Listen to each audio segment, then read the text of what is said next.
Welcome to Bike My Channel, balik lagi di channelnya Bilkis Desain Official. Oke kawan-kawan, kali ini saya akan berbagi tips lagi buat kalian ya.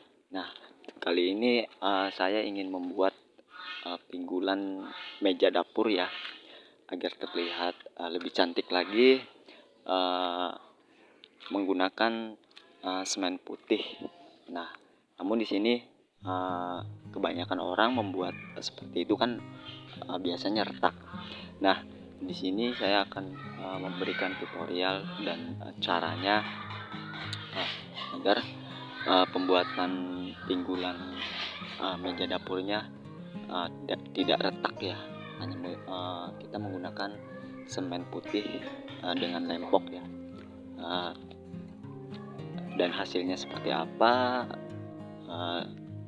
Tonton terus videonya, jangan lupa like, komen, dan subscribe channel ini agar saya makin berkembang dan terus dukung selalu ya. Oke, kita langsung ke videonya.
Untuk pembuatan pinggulan ini tidak bisa langsung sekali jadi, harus bertahap. Jadi tahap pertama menunggu kering dulu.